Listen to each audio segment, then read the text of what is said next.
Praise the lord. దేవునికి మహిమ కలుగును గాక. నజరేయుడగు యేసు క్రీస్తు నామములో మీ అందరికీ శుభములు, ఆశీర్వాదములు తెలియజేస్తున్నాను. మరొక ఆధ్యాత్మిక వర్తమానము కొరకు మిమ్మలను ప్రేమపూర్వకంగా ఆహ్వానం పలుకుతున్నాను. మన పాఠ్య భాగము మత్తయి సువార్త 14వ అధ్యాయము 22 నుండి 33 వరకు వచనాలు మరలా చదువుకుందాం. వెంటనే ఆ జన సమూహములను తాను పంపువేయనంతలో తన శిష్యులు దోణి ఎక్కి తనకంటే ముందుగా అద్దరికి వెళ్ళవలనని ఆయన వారిని బలవంతము చేసెను.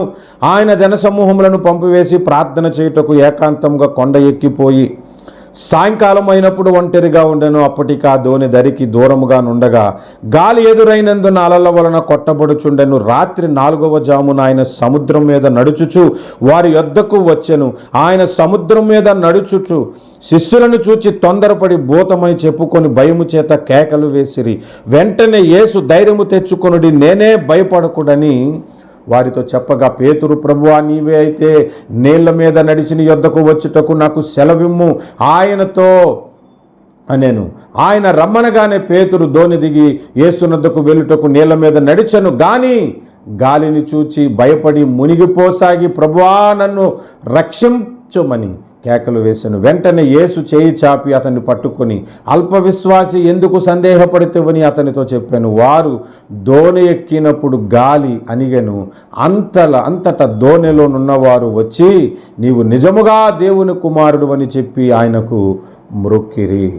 ప్రార్థన చేసుకుందాము. ప్రేమ కలిగిన మా ప్రియమైన పరలోకపు తండ్రి, మరొక 3వ వర్తమానికి 3వ పార్టుకు మమ్మల్ని నడిపించారు. నీకు వందనాలు నాయన. మీ వాక్కుతో నన్ను నడిపించి బలపరిచి స్థిరపరచమని యేసు నామమున ప్రార్థిస్తున్నాము పరమ తండ్రి.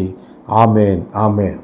ఈ 3వ వర్తమానానికి యేసు నీటి మీద నడిచెను అనే అద్భుతంలో, పేతురు కూడా నడిచిన ఆ అద్భుతంలో 3వ వర్తమానానికి మూలవచనముగా ప్రాముఖ్యమైన మాటను నేను చదువుతూ ఉన్నాను. చూడండి, మత్తయి సువార్త 14:30. గాలిని చూచి భయపడి మునిగిపోసాగి. గాలిని చూచి భయపడి మునిగిపోసాగి. పేతురు నీటి మీద నడుచుట, యేసు ప్రభు నీటి మీద నడుచుట, ఈ 2 అనుభవాలు. యేసు ప్రభు నీటి మీద నడిచే అనుభవం మొదటి పార్టులో చెప్పుకున్నాం. పేతురు నీటి మీద నడవటానికి ఆ ఆధ్యాత్మిక అనుభవాన్ని మనం చెప్పుకున్నాం. 3వది, పేతురు మునిగిపోవలసిన పరిస్థితి ఎందుకు వచ్చింది అని అంటే, గాలిని చూచి అని కనబడుతుంది. గాలిని చూచి భయపడ్డాడు. ఇక్కడ మనం గమనించాలి, గాలి అనేది బైబిల్లో గాలి యొక్క పోలికలు కొన్ని ఉన్నాయి. మొట్టమొదటిగా గాలి దేవునికి పోలిక అని బైబిల్ చెప్తుంది. ఎలాగునా అనంటే, గాలికి కొన్ని లక్షణాలు ఉన్నాయి. ఒకటి, కనబడదు. గాలి కనబడదు, ఉందని మనకు అర్థమైపోతుంది. చల్లగా గాలి వచ్చిందనుకో, మన ఒంటికి తగిలినప్పుడు గాలి మనకు తగిలిందనే సంగతి తెలుస్తుంది, కానీ కనబడదు. దేవుడు కూడా అదృశ్యుడు, కంటికి కనబడడు. కానీ ఆయన ఉన్నాడని, మన ప్రార్థనలు వింటున్నాడని, మన ప్రార్థనలకు కొన్ని ప్రతిఫలం మనం పొందుకొని అనుభవించాం. ఆయన ఉన్నాడని మన హృదయానికి తోస్తుంది, మన ఆలోచనలకు తట్టుతుంది, మన జ్ఞానానికి అర్థమవుతుంది ఆయన ఉన్నాడని. కానీ కనబడటం లేదు. గాలి కూడా అంతే. గాలి కనబడదు, కానీ ఉన్నదని మనకు తెలుసు. దేవుడు కనబడుడు, ఉన్నాడని మనకు తెలుసు. గాలికి ఉండే ఇంకొక లక్షణము, అంతటా ఉంటుంది. ఎక్కడికి వెళ్ళిన గాలి ఉంటుంది. మనం ఏదైనా ఊరిల్లావు అనుకోండి, బట్టలు పట్టుకెళ్తాం, సూట్ కేసు పట్టుకెళ్తాం, టవల్ పట్టుకెళ్తాం, సోప్ పట్టుకెళ్తాం, పేస్ట్ పట్టుకెళ్తాం. మనకు అవసరమైనవి మెడిసిన్ ఉంటే మెడిసిన్ కూడా పట్టుకొని వెళ్తాం. ఎందుకంటే మనం వెళ్ళే ప్రాంతంలో పేస్ట్ దొరుకుతుందో లేదో తెలియదు, బట్టలు మన సైజు బట్టలు ఉంటాయో తెలియదు, మనకు అవసరాలకి అక్కడికక్కడ మనం కొనుక్కోగలుగుతామో లేదో తెలియదు, కాబట్టి పట్టుకెళ్తాం. అవసరమైతే జర్నీలో మనకి భోజనం దొరకదంటే మనం వెళ్ళేంత వరకు అవసరమైన భోజనాన్ని కూడా మనం ముందుగానే వండుకొని అవసరమైన స్నాక్స్ కూడా పట్టుకెళ్తాం. కానీ గాలిని పట్టుకొని వెళ్తామా? పట్టుకెళ్ళాం. ఎక్కడికి వెళ్ళినా గాలి ఉంటుంది. దేవుడు సర్వాంతర్యామి, అంతటా ఉన్నవాడు ప్రభు అనటానికి గాలి రెండవ సూచనగా మనకు కనబడుతుంది. మూడవది, దేవుడు గాలితో పోల్చబడటానికి ఇంకొక కారణం ఏంటో తెలుసా? గాలి పీల్చుకొనే మనం బ్రతుకుతూ ఉన్నాం, కంటికి కనబడకపోయినా. మనుషులందరూ బ్రతుకుతున్నారంటే బికాస్ ఆఫ్ గాడ్. ఆయన అందరికీ ప్రాణాధారమైన దేవుడు. ఈ మూడు లక్షణాలను బట్టి గాలి దేవునికి పోలిక. రెండవది, గాలి పరిశుద్ధాత్మకు పోలిక అని మనకు అపోస్తుల కార్యాలు 2వ అధ్యాయం 2వ వచనములో పెద్ద గాలి వంటి ధ్వని ఒకటి కనబడిందంట. తర్వాత పరిశుద్ధాత్మ దేవుడు దిగి వచ్చాడు. అంతేకాదు యేసుక్రీస్తు ప్రభువు కూడా శిష్యుల మీద ఉఫ్ అని ఊది పరిశుద్ధాత్మను పొందుడి అని అన్నాడు. గాలితో పరిశుద్ధాత్ముడు పోల్చబడ్డాడు. గాలి రక్షణ పొందిన వ్యక్తులకు కూడా పోలికని యోహాను సువార్త 3వ అధ్యాయము 8వ వచనంలో మనకి కనబడుతుంది. ఆ వచనాన్ని చదువుతాను, చూడండి. గాలి తనకిష్టమైన చోటుకు విసరును, నీవు దాని శబ్దము విందువే గాని ఇది ఎక్కడి నుండి వచ్చునో ఎక్కడికి పోవునో నీవు ఎరుగవు, నీకు తెలియదు. ఆత్మమూలంగా జన్మించిన ప్రతివాడును అలాగనే ఉన్నాడు అని గాలితో రక్షణ పొందిన వాని గురించి మాట్లాడుతున్నాడు. అందుకే గాలి రక్షణ పొందిన వారికి కూడా పోలిక. గాలికున్న నాలుగవ పోలిక ఇక్కడి వరకు బాగానే ఉంది, కానీ ఇక్కడి నుంచి గాలికున్న పోలికలనే మనము ఇప్పుడు ధ్యానం చేద్దాం. ఇప్పుడు చెప్పుకున్న ఈ 3 పోలికలు కాక గాలికి ఉన్న కొన్ని పోలికలను చూద్దాము.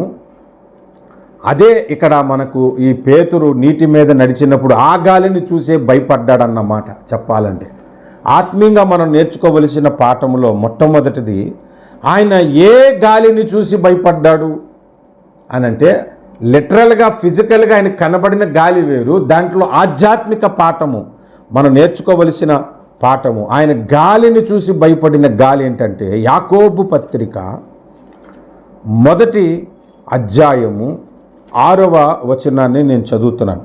అయితే దేవుడు ఏమాత్రమును సందేహింపక విశ్వాసముతో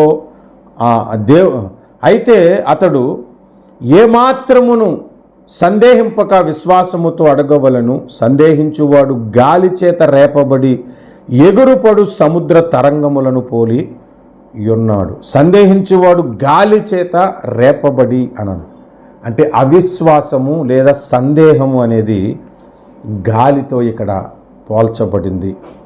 ఈయనకి అవిశ్వాసము కలుగజేసింది ఆ గాలి. అందుకే యేసు ప్రభువు అంటున్నాడు అల్ప విశ్వాసి అనే మాట వాడాడు అక్కడ. అంటే ఈ గాలి దేనికి పోలిక అంటే సందేహమునకు పోలిక, అనుమానాలకు పోలిక, అవిశ్వాసమునకు పోలిక. మనకు ఎన్ని అనుమానాలను దుష్టుడు కలుగు చేస్తాడు అనంటే వాడు దుష్టుడు తీసుకొచ్చిన గాలే ఇది.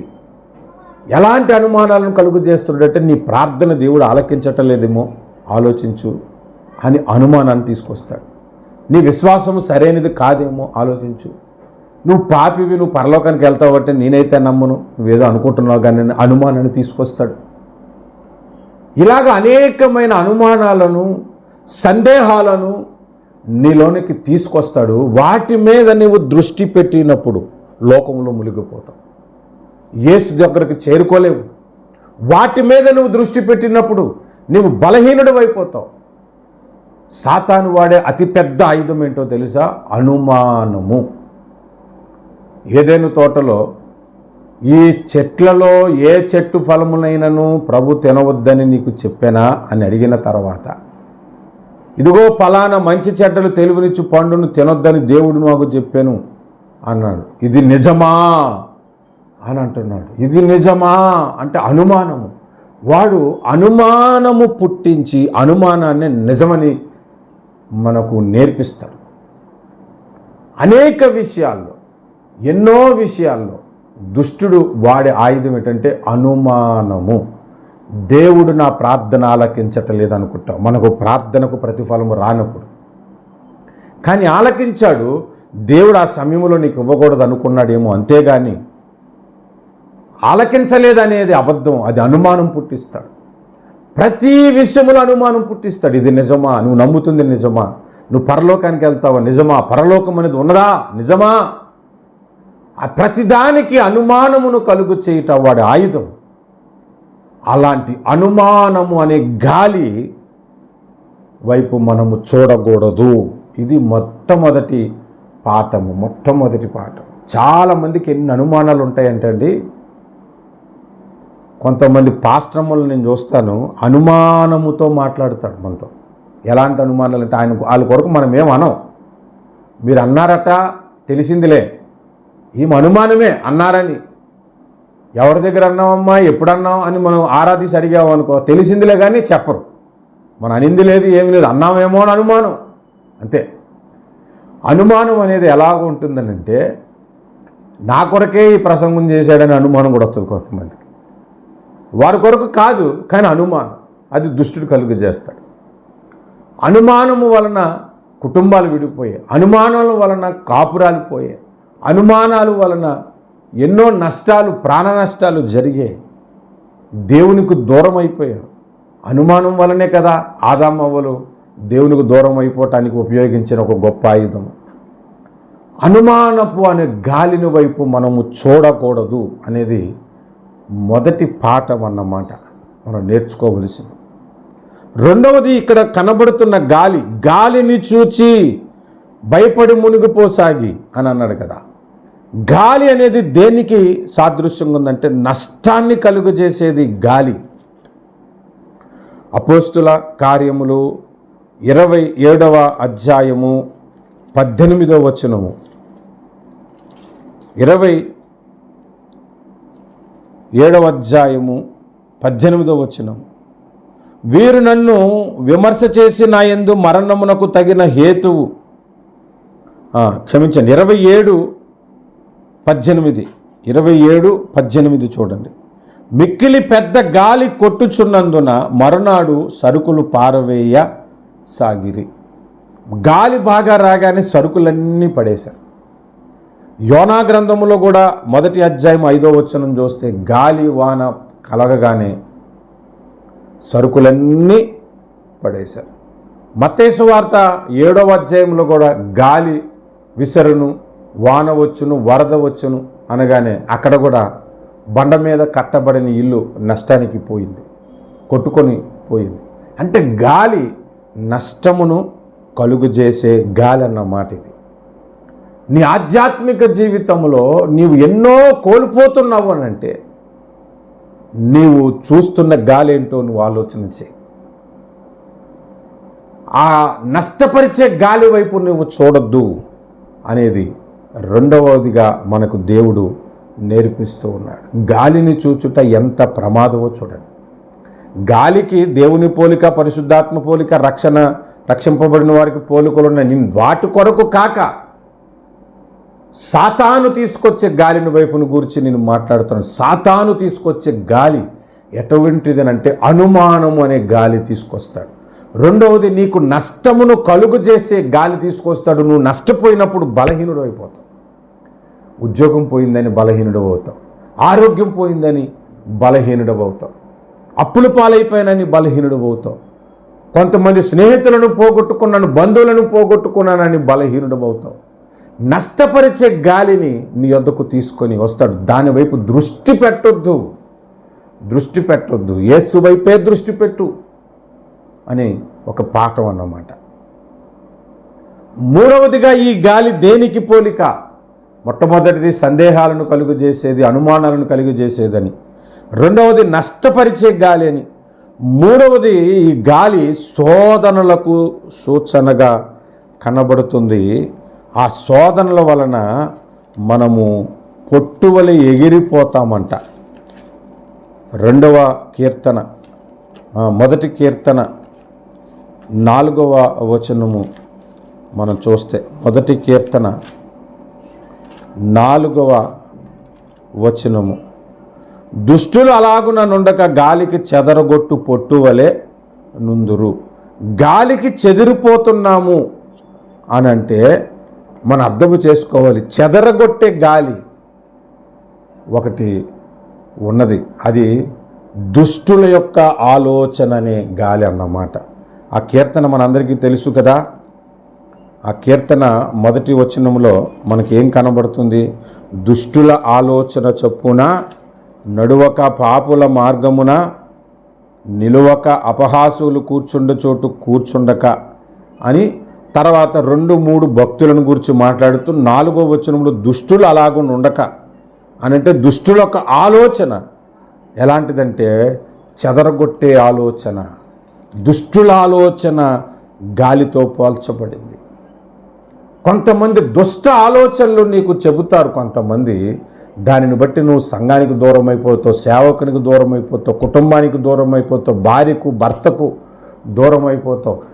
ఆ చెడ్డ ఆలోచన వల్ల నష్టపోవడం అనేది చాలా సందర్భాల్లో జరుగుతుంది. అలాంటి చెడ్డ ఆలోచనల వైపు నీవు చూడవద్దు. కొంతమంది చెడ్డ తలంపులను, చెడ్డ ఆలోచనలను, చాడీలను చెప్పి కొంతమందిని పోగొట్టుకుంటారు. వారి ఆధ్యాత్మిక జీవితంలో పోగొట్టుకుంటారు. నేను ఒక వ్యక్తికి ఆర్డినేషన్ ఇచ్చాను. ఆర్డినేషన్ ఇచ్చిన తర్వాత ఎవరో నా గురించి ఏదో చెప్పారు, నాకు దూరం అయిపోయాడు. ఇక తర్వాత నాతో మాట్లాడడం మానేశాడు. దాదాపు 7 ఏళ్ళు అయిపోయింది నేను ఆర్డినేషన్ ఇచ్చి కూడా. 7 ఏండ్ల తర్వాత ఆయనకు అనిపించింది, నా మీద ఒక మంచి అభిప్రాయం కలిగింది. నాకు ఆర్డినేషన్ ఇచ్చాడు, నన్ను సేవకునిగా చేశాడు, నన్ను ఆశీర్వదించాడు, నన్ను దీవించాడే తప్ప నన్ను ఎప్పుడు ద్వేషించలేదే. స్వార్థం కొరకు ఆయన చేయలేదు కదా, మరి నేనెందుకు ఆయనకు దూరం అయిపోవాలి అని ఆలోచించి ఒకరోజు తన తప్పు ఒప్పుకొని నాతో మరలా ప్రార్థన చేయించుకున్నాడు. ఇప్పుడు కూడా ఆయన ఏ మీటింగ్ పెట్టాలనుకున్నా, ఏ పరిచర్య చేయాలనుకున్నా తొలిగా నాకు ఫోన్ చేసి ప్రార్థన చేయించుకొని ఆయన ఆ పరిచర్యను ప్రారంభిస్తాడు. మందిరం కట్టాలనుకున్నప్పుడు ప్రార్థన చేయించుకున్నాడు. ప్రతిదీ. కాబట్టి కొంతమంది ఆలోచనలు ఇస్తారు మనల్ని చెదరగొట్టడానికి. దుష్టుల ఆలోచనలను వినొద్దు, ఆ ఆలోచనల వైపు నువ్వు చూడొద్దు అనేది 3వ పాఠముగా మనకు నేర్పిస్తున్నాడు. ఆయన గాలిని చూచి మునిగిపోసాగి అని. 4వదిగా చూస్తే గాలి దుర్బోధలకు సాదృశ్యముగా కనబడుతుంది. గాలి దుర్బోధలకు. ఎఫెసీ పత్రిక 4వ అధ్యాయము 14వ వచనం, అందువలన మనమిక మీదట పసిపిల్లలమై ఉండి మనుషుల మాయోపాయముల చేత వంచనతోను తప్పు మార్గమునకు లాగు కుయుక్తితోను గాలికి కొట్టుకొని పోవునట్లు కల్పింపబడిన ప్రతి ఉపదేశమునకు ఇటు అటు కొట్టుకొని పోవచ్చు అని కనబడుతుంది. అలల చేత ఎగరగొట్టిన వారమై ఉండక అన్నాడు. అంటే గాలికి కొట్టుకొని పోవు కల్పింపబడిన ప్రతి ఉపదేశము అంట. దుర్బోధలు అనేది గాలికి పోలికగా కనబడుతూ ఉన్నది. దుర్బోధల వైపు దృష్టి పెట్టొద్దు. కొంతమంది దుర్బోధకులు ఉన్నారు. జన్మ పాపం లేదని దుర్బోధ ఉన్నది, పరిశుద్ధాత్మ భాషలు లేవని దుర్బోధ ఉన్నది, అద్భుతాలు ఇప్పుడు జరగట్లేదనే దుర్బోధ ఉన్నది, తర్వాత సిలువ బొట్టు పెట్టుకోవచ్చనే దుర్బోధ ఉన్నది. ఇంకా ఎన్ని దుర్బోధలు ఉన్నాయంటే ఇంకా లెక్కకు మించిన దుర్బోధలు ఉన్నాయి. చిలకరింపు బాప్తిస్మం అనే దుర్బోధ ఉన్నది, బాప్తిస్మమే అవసరం లేదనే దుర్బోధ ఉన్నది, అసలు యేసుప్రభు దేవుడు కాదు ప్రవక్త అని చెప్పుకునే దుర్బోధ ఉంది, అసలేని దేవుడు యెహోవా తప్ప యేసుప్రభు కాదని దుర్బోధ ఉన్నది. ఎన్నో దుర్బోధలు ఉన్నాయి. ఇవన్నీ దుష్టుడు తీసుకొస్తున్న గాలులు. వాటి వైపు మనం దృష్టి పెట్టకూడదు. వాటి వైపు మనం దృష్టి పెట్టామంటే మునిగిపోతాం. కనుక 4వదిగా దుర్బోధలు అనే దాని వైపు దృష్టి పెట్టకూడదు. 5వదిగా యోధాపత్రిక 12వ వచనం, వీరు నిర్భయముగా మీతో సుభోజనము చేయుచు. వీరు అంటున్నారంటే దుర్బోధకులు. ఇందాకలా దుర్బోధ గురించి చెప్పుకున్నాం, ఇక్కడ దుర్బోధకులను గురించి చెప్తున్నాం. వీరు నిర్భయముగా మీతో సుభోజనము చేయుచు, తమ్మును తాము నిర్భయముగా పోషించుకొనుచు. మనతో హాయిగా భోజనం తింటారు, వారు మన దగ్గర నుంచి పోషించబడతారు. మీ ప్రేమ విందులో దొంగ మెట్టులుగా ఉంటారు, ప్రేమ కలిగినట్లుగా కనబడతారు కానీ దొంగలు. వీరు గాలి చేత ఇటు అటు కొట్టుకొని పోవు నిర్జల మేఘములుగాను ఉన్నారు. గాలికి కొట్టుకొని పోయే వీళ్ళు ఎవరనంటే దుర్బోధకులు కూడా గాలితో పోల్చబడింది. వాళ్ళు మీ దగ్గర ప్రేమగా నటిస్తారు, మీ దగ్గర లాభం సంపాదించుకుంటారు, కానీ వారి వైపు మనం దృష్టి పెట్టామంటే మనము మునిగిపోయే పరిస్థితి వచ్చేస్తుంది. అట్లాంటి దుర్బోధకుల జోలికి మీరు వెళ్ళకండి. అట్లాంటి దుర్బోధలు చేస్తున్న వారికి ఫాలో కాకండి. అటువంటి వారికి అన్సబ్స్క్రైబ్ చేయండి. అటువంటి వారి మాటలు వినటానికి మీరు ప్రయత్నం చేయొద్దు. మీరు మునిగిపోయే ప్రమాదం ఉంటుంది. చాలా కాలంగా భక్తి జీవితంలో ఉండి ఒక వ్యక్తి యెహోవా సాక్షులు చెప్పే ఒక బోధ విన్నాడంట. అందులోనికి వెళ్ళిపోయాడు. పూర్తిగా ఆత్మ నశించిపోయే స్థితిలోనికి దిగజారిపోయాడు. ఇంక అందులో నుంచి బయటికి రాలేకపోయాడు. కొన్ని సంఘాల్లోనికి వాళ్ళు వెళ్ళిపోయి కొన్ని దుర్బోధలకు లోబడిపోయి పరిశుద్ధాత్మను కోల్పోయినటువంటి వారు ఉన్నారు. కనుక దుర్బోధకులను ఫాలో అవ్వకండి. అసలు నిజంగా కరెక్ట్గా సేవ చేసేవాడికి కూడా నీవు గురువుగా పెట్టుకొని బలహీనుడు కావద్దని నేను చెప్తా ఉంటుంటే, దుర్బోధకులను మాదిరిగా పెట్టుకొని వారిని గురువులు చేసుకొని నశించిపోయే బలహీనులు, ఈ లోకములో మునిగిపోయే బలహీనులు ఎంతోమంది ఉన్నారు. వాడు దుర్బోధకుడు, వ్యభిచారం చేస్తాడు, వ్యభిచారం చేయటం పెద్ద తప్పు కాదని బోధిస్తాడు. వాడిని చూసి నువ్వు కూడా మునిగిపోతావు. అటువంటి వారి వైపు చూడొద్దు. ఇది 5వదిగా మనకు చెబుతున్న పాఠం. 6వదిగా ఈ గాలి శ్రమలను సూచిస్తుంది, సోదరులను సూచిస్తుంది, బాధలను సూచిస్తుంది. నీకు ఈ లోకంలో ఎన్ని శ్రమలు వచ్చినా, ఎన్ని కష్టాలు వచ్చినా, ఎన్ని ఇబ్బందులు వచ్చినా వాటి వైపు చూడొద్దు, యేసు వైపు చూడు. వాటిని చూస్తే నీవు మునిగిపోయే ప్రమాదం ఉంటుంది. కనుక నీవు చూడకూడని గాలులేటంటే సందేహమును, అనుమానమును కలిగించేవి వాటి వైపు చూడొద్దు. నష్టాన్ని కలుగజేసే వాటి వైపు చూడొద్దు. ఇదిగో శోధనలకు సాదృశ్యము కాబట్టి శోధనలు, శ్రమల వైపు నీవు చూడొద్దు. దుర్బోధల వైపు చూడొద్దు. దుర్బోధకుల వైపు చూడొద్దు. యేసు వైపు చూడు. యేసు వైపే చూడు, నువ్వు రక్షణ పొందుతావు. అయితే ఇలాంటి శ్రమల్లో నీవు మునిగిపోయినా నువ్వు బయటికి రావాలంటే దేవుడు మనకిచ్చిన ఒక గొప్ప అవకాశము ప్రార్థన. ప్రభువా, నేను నమ్ముతున్నది దుర్బోధేమో, నన్ను సత్యబోధలోనికి నడిపించను. ప్రార్థన చేస్తే దేవుడు నిన్ను లేపుతాడు. దేవుడిని చేయి పట్టుకుంటాడు. ప్రభువా, ఈ అనుమానాల వైపు నేను చూస్తున్నానేమో, ఈ అనుమానాల నుంచి తొలగించని నీవు ప్రార్థన చేస్తే దేవుడు నిన్ను బయటికి లాగుతాడు. దుర్బోధ నుంచి, దుర్బోధకుల నుంచి, అనుమానాల నుంచి, నష్టాల నుంచి, బాధల నుంచి ప్రభువా నన్ను రక్షించు అని నువ్వు ప్రార్థన చేస్తే దేవుడు నిన్ను చేయి పట్టుకొని బయటికి లేపుతాడు. కనుక నీవు చూడాల్సిన గాలి వైపు చూడు, చూడకూడని గాలి వైపు చూడొద్దు. దేవుడను గాలి వైపు చూడు, పరిశుద్ధాత్మను గాలి వైపు చూడు, భక్తులని గాలి వైపు చూడు. కానీ దుర్బోధలను గాలి వైపు చూడొద్దు, దుర్బోధకులను గాలి వైపు చూడొద్దు, శోధనలు, శ్రమలని గాలి వైపు చూడొద్దు, నష్టాన్ని కలుగజేసే గాలి వైపు చూడొద్దు, సందేహాన్ని, అనుమానాలను కలుగజేసే గాలి వైపు చూడొద్దని దేవుడు మనకి 3వదిగా ఈ నీటి మీద పేతురు నడిచిన అనుభవంలో నుంచి మనకు నేర్పిస్తున్న పాఠం. దేవుడి వర్తమానాన్ని దీవించి మన వినికిడిలో ఆశీర్వదించునుగాక. ప్రభు చిత్తమైతే 4వ భాగములోనికి కూడా ఈ వర్తమానంలో నుంచి మనము వెళ్దాము. దేవుడు మనల్ని దీవించునుగాక. ప్రార్థన చేసుకుందాం. ప్రేమ కలిగిన మా ప్రియ పరలోకపు తండ్రి, సర్వశక్తిమంతుడైన నా దేవా, సర్వాధికారి, జీవాధిపతి యేసు, నీకు వందనాలయ్యా, స్తోత్రాలు, స్తుతులు చెల్లిస్తున్నాము.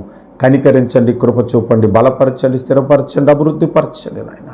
అయ్యా, మేము చూడవలసిన గాలి వైపు కాక, పరిశుద్ధాత్మ వైపు కాక, మీ వైపు కాక, భక్తుల వైపు కాక, ఈ లోకములో దుష్టుడు కలుగు చేస్తున్న గాలి వైపు మేము చూడకుండానట్లు కృప చూపించమని యేసు క్రీస్తు వారి శ్రేష్టమైన నామమున ప్రార్థన చేస్తున్నాము పరమ తండ్రి. Amen, amen, amen. God bless you.